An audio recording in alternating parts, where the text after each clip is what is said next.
Welcome back to Berlin, Germany, home of the LEC. Rogue have solidified themselves as the top team in the league, and our attention now turns towards the race for playoffs, which is currently dead even between Excel, Astralis, and Vitality. For Schalke, every game from now on is do or die as they fight to stay alive in our opening match, and we can see them now, headphones on, eager to clumsily climb out of this very large van on pursuit to what could be their final moments. Of course, yesterday we saw two new teams lock their spot in the summer playoffs as Misfits and Mad Lions join Rogue and Fnatic, who locked their spots last week. Of course, I'm Daniel Drakos. Joining me alongside me in person, none other than Caedrel and our good friend Ender, all the way from Los Angeles, California, somewhere in California. That's the place. Approximately that place. Roundabout. Yeah, the boys are back. Our synergy has gotten a little worse since we cast spring finals, but it's a pleasure to have you both on the desk today. Christy, you feeling good? Are you feeling ready for more high-quality European League of Legends?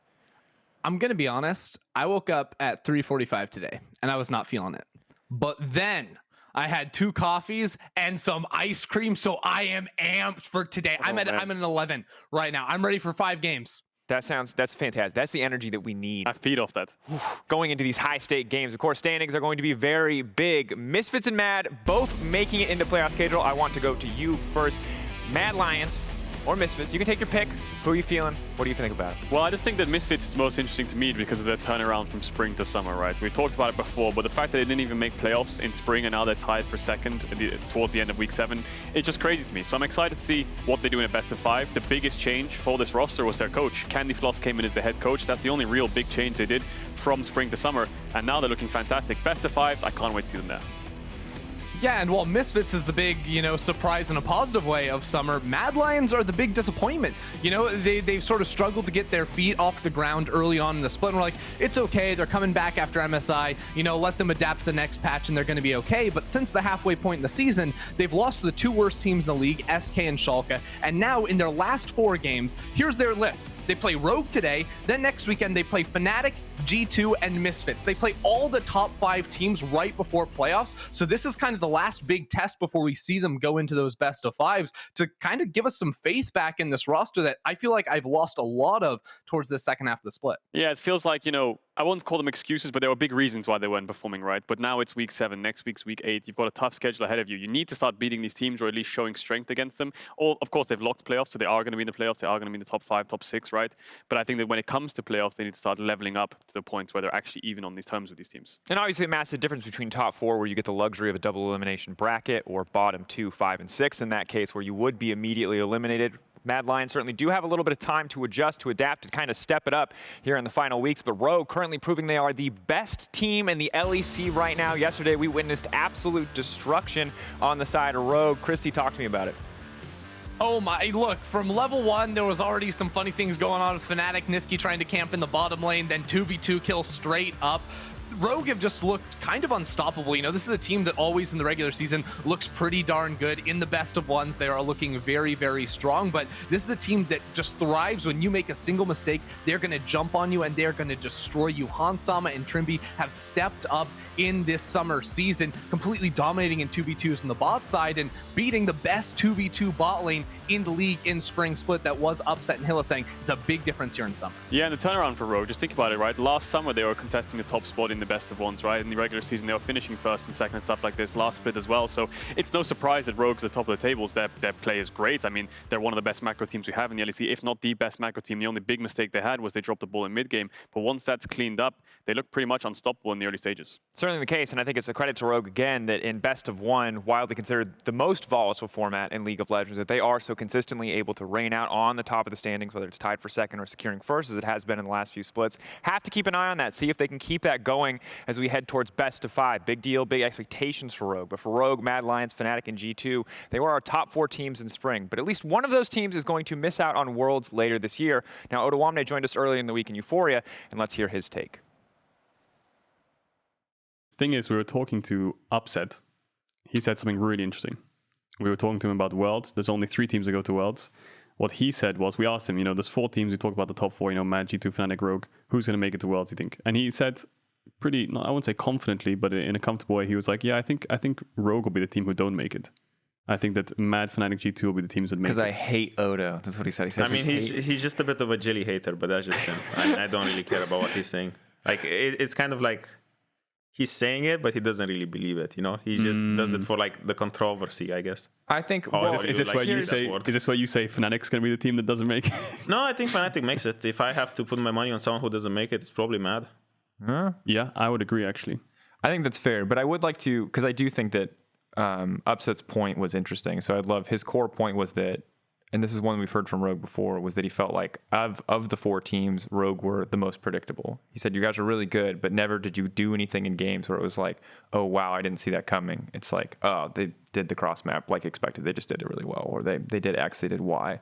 He didn't go into super big detail, but I'd love to know what you think about that, about being the quote unquote like textbook team and the team that's not going to do anything crazy. What do you think about that assessment? It is predictable, but at the same time, I think bar like 1 or 2 games against the top teams, I feel like most of the time we're getting such big leads, and every time we lose is because we throw like by ourselves. It's not like, yeah, we're like predictable for a whole year, but our team's really punishing that.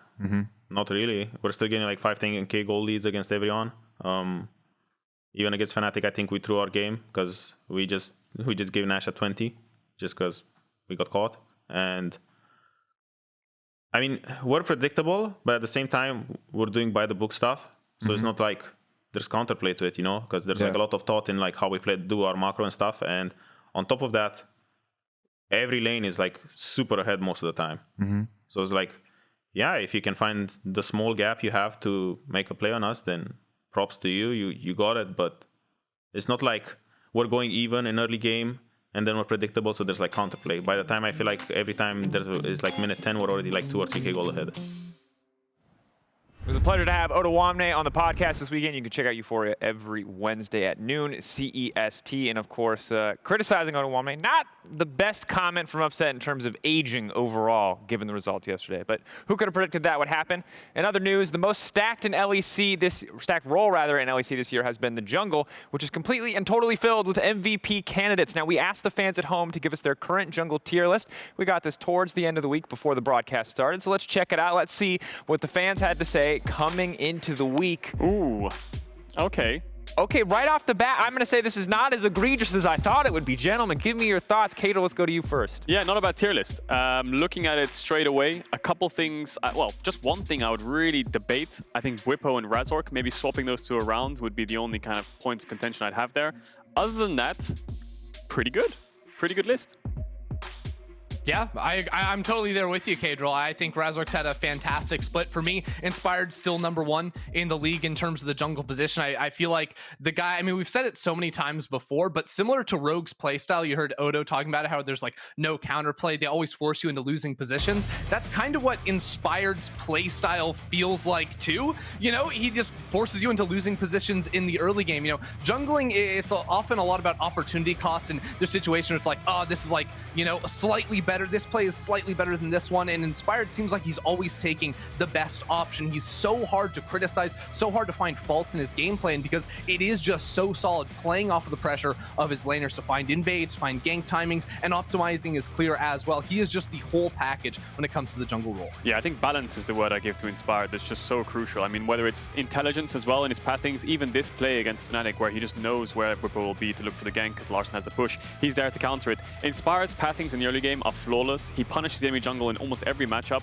and I feel like balance is the biggest thing to me because just going back to it, and Ender was saying it as well, it feels like he doesn't waste time on ganks, but he knows where to be, when to be there, and how much time he wants to waste before knowing that he'll fall behind. Obviously, his like farming stats not the best, you know, he's like tied 5th or something like this, but still, the impact he's having for the team, working with the laners, and just finding that balance is the key thing that just makes him succeed. Giving his opponents the bat, as we saw moments ago there. I love that photo of him so much. The other side of this is Bwipo. Bwipo's a guy that obviously has succeeded incredibly well in the context of him being new to the role, but #2 on the list, you already mentioned it, feels maybe a little bit high. Yeah, and I'm just going to go back to something that Delioya said on Euphoria, that Bwipo, he's not sure if he's a good jungler, but he's a great player, and I think you can see that in the jungle role that he's put into. Maybe the jungling, the pathing, all these things can definitely need work, obviously, because he's still very new to the role, but as a player, he knows where to be, he knows when to be there. You know, his champion pool really fits the meta, where you've got champions which were not really necessarily necessarily junglers, maybe Viego as an example, which is kind of explosive, which just suits his playstyle perfectly, and he's finding a lot of success on it. On top of that, with such a dominant bot lane, playing through them, making sure he's pairing up with Hylissang, who's basically his best friend out of the game, feels like he's got a lot of comfort, and his team's working well together, doing what Bwipo does best.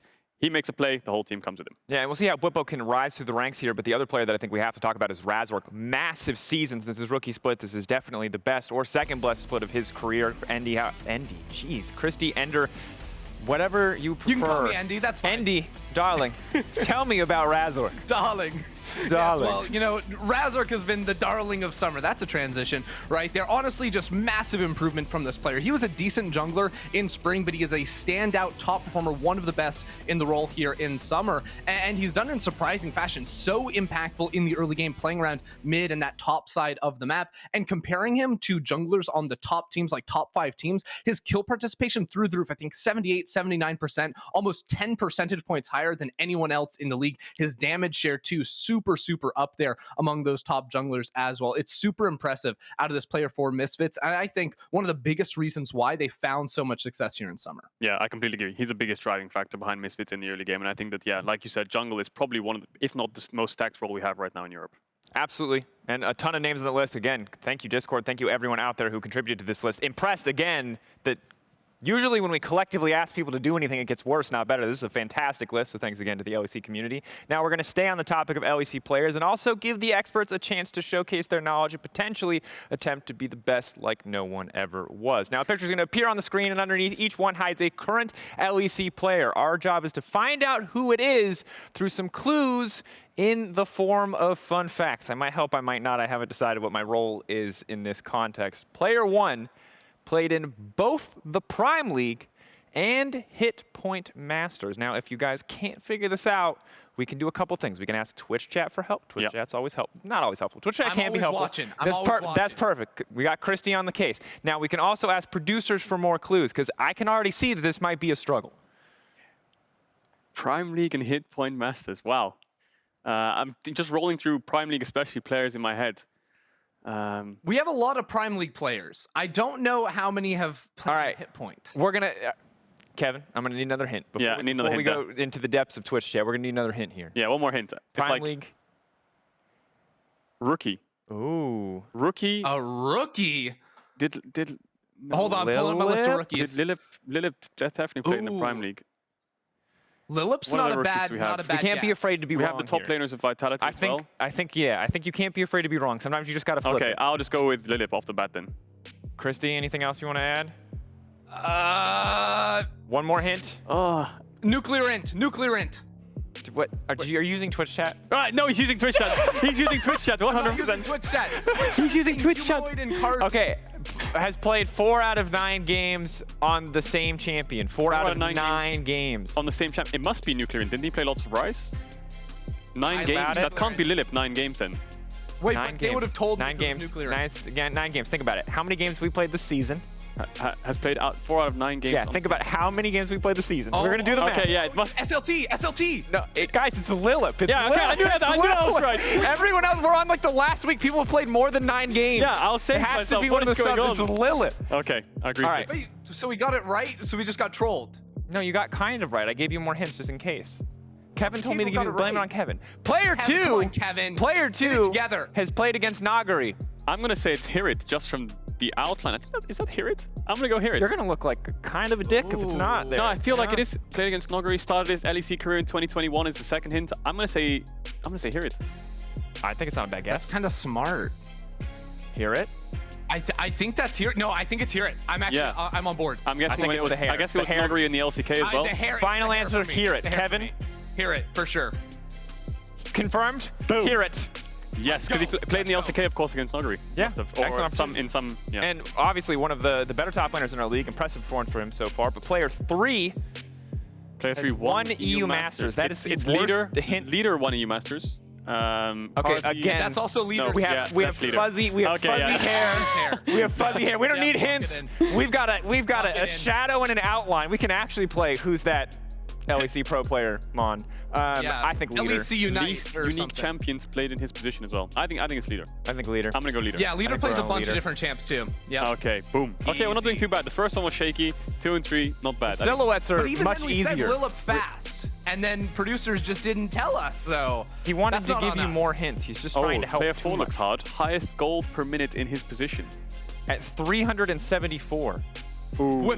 Wait, we know who this Well, shadow is is. it It's- I know who Is this it Whippo? Well, I shouldn't tell you. In his role. Highest gold per minute in his role. But Gen X has insane laning stats. In his Oh, position. no, it might. I feel like that's. Yeah, which means that if it's a jungler, they're the best of the junglers. If it's a top laner, they're the best of the Yeah, top but Gen X laners. has really... I don't know. I'm going to say... What are you going to go? Whippo?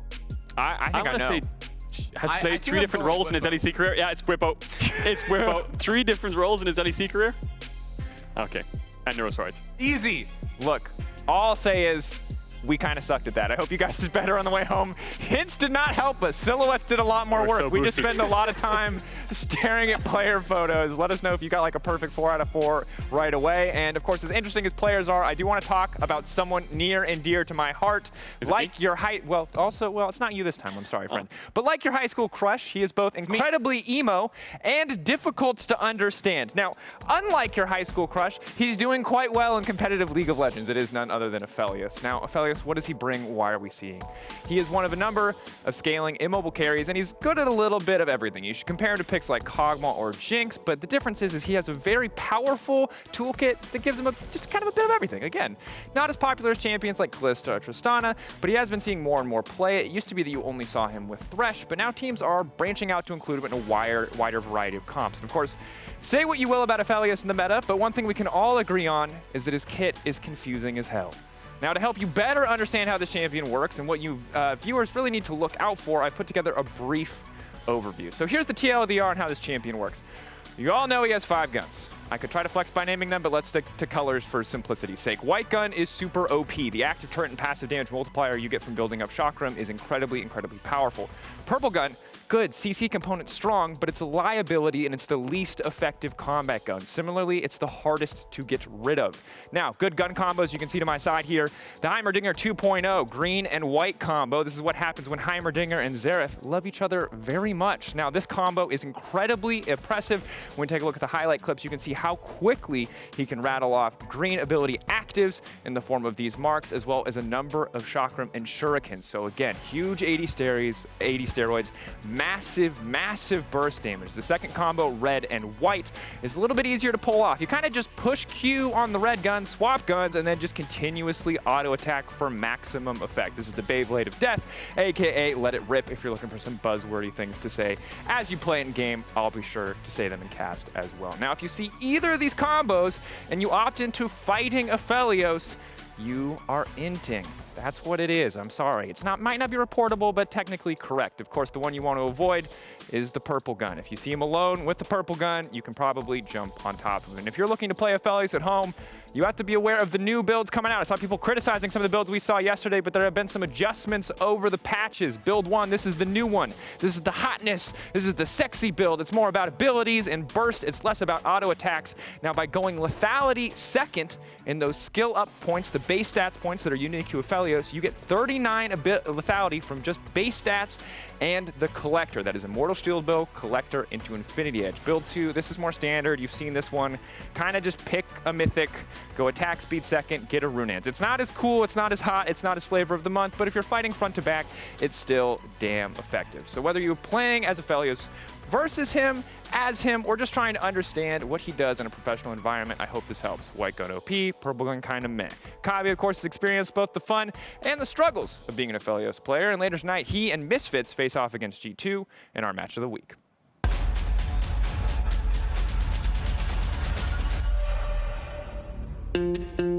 For some reason, Misfits just come out of the gate swinging, but then they just run out of gas towards the end of the split. And the biggest surprise of summer is Misfits Gaming. They look fantastic, especially against the bottom tier teams. I think this weekend's going to prove a lot, though. When are they going to drop all these games? While they are on a good streak right now, that doubt still looms. They went 0-2. I'm not really sure why Misfits is always a mediocre team. I mean, I guess just because their players were not the best in their roles. They're usually in G2 or Fnatic. Most of the times, like I have been playing in Misfits, when we go downfall, it usually is because something changes, right? We have decided to play and produce the remainder of the spring split 100% remotely online. Misfits are dead, and Vitality have killed off any hopes the Rabbits had of making playoffs. We didn't play from stage, we started playing online, and then we all felt like we were playing Worlds. And now it's kind of the reverse. Hopefully this split is like we keep playing good and winning. Nadeko on a rampage, for Nadeko on the run towards Misfits. Banda goes in, VTO's dominating. Kobe dives in with the killing instinct as well. And Banda may have just turned this fight on its head with a single headbutt. A second quadra of the game. Misfits are melting through Schalke. That's 1, 2 quick kills, make it 3. They're going to turn around onto Broken Blade. Can they get the 4th? And it is null fear to Misfits. Despite some inconsistencies, they're looking like a top team, even though last split, they didn't even make playoffs. I think we actually have a good shot beating G2, because last time we actually won with like 10k gold behind.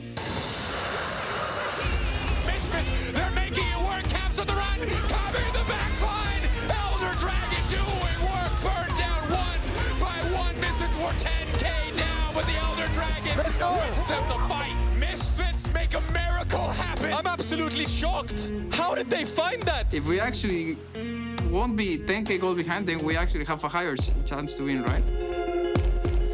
Last time we actually should have won, but we just let it slip through our hands. Every team that we lost to that could technically be around the same wins as us could make it, so the tiebreaker goes in their favor.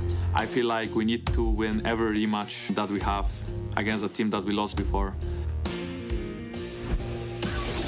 Bloodbath is back and forth, but for now, it is G2 an advantage. Big damage coming in from Crown Jump, but it's not enough. The CC is there, Mickey is there, Jankos is there, G2 is here, and G2 will take the fight.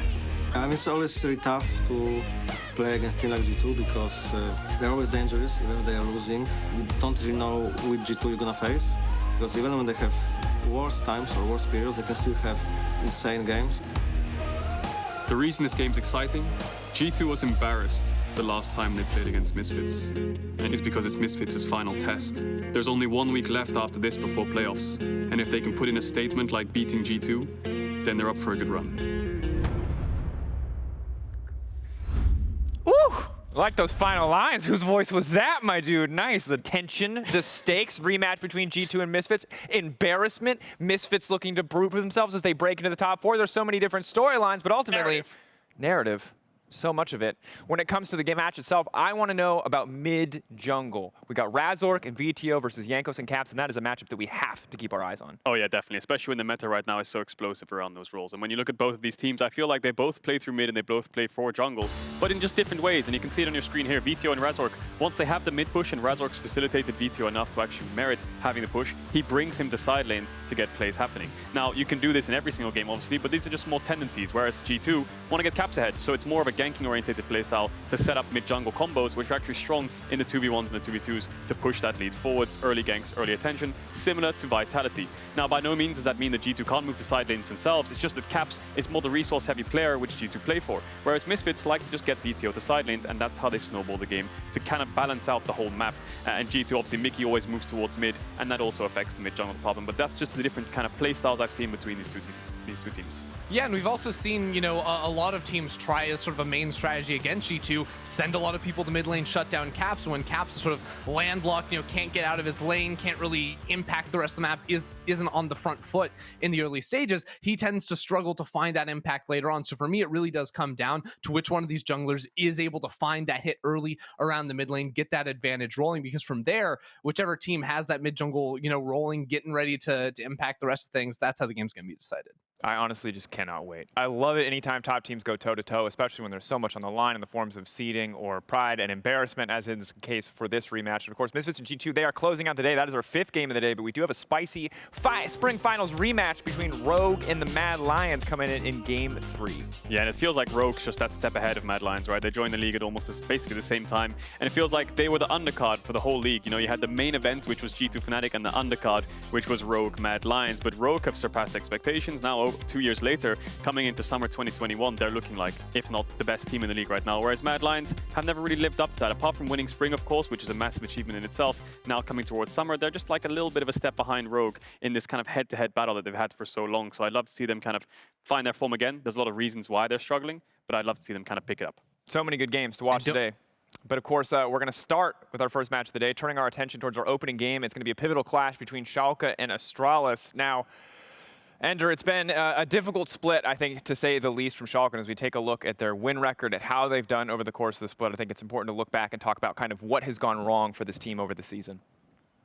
Yeah, you know, it's been difficult for them, and I think a lot of people are going to go, okay, well, Gilius and Abadagi were the glue that held this team together, and when the miracle run happened, so much of it was those two positions sort of stepping up, coming to the plate, and I think that while, you know, Nuclear and Kire came into the unenviable task of trying to jump into this team that was already somewhat struggling and rebuild, they haven't lived up to that same ability, and I think for both these players, they just need more time under their belts to have that stronger foot here, because I don't know. It just feels like the Schalke show is a Broken Blade show. He's holding it together in the top lane, and the rest of the team can't quite step up behind him. Yeah, I mean, let's be honest. The meta right now is all mid-jungle. It has been for a while. Mid-jungle, the most impactful roles in the game right now. When you take out Gilius and Abadagi, I think the mid-jungle kind of fell apart for Schalke. Now, scrims could be different. I think we've seen a couple of interviews with the coach and the players and such like this. Even Broken Blade and Euphoria saying that they're winning scrims. You know, scrims are going better than they were last time. But the stage games, the competitive games, they are not. And I think that my biggest pinpoint is the mid-jungle. They're not having as much impact on the maps.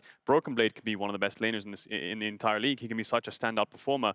But if he doesn't have the support from his mid-jungle, he'll end up getting collapsed on and dove, and he will never be able to push his advantage. So if you don't have those resources to back up the players on the side lanes because the mid-jungle is struggling, then the whole team kind of falls apart. And that's the biggest thing I see with Schalke, Kire, and Nuclear struggling. And of course, the big thing here is that there's so much pressure now on these players, whether it's finding time to make the mid-jungle work, like Ender was talking about, or converting scrim performance into stage performance, like you were talking about. Ultimately, this is their last chance to do it if they want to make playoffs. Schalke cannot lose any more games this season, or they are out.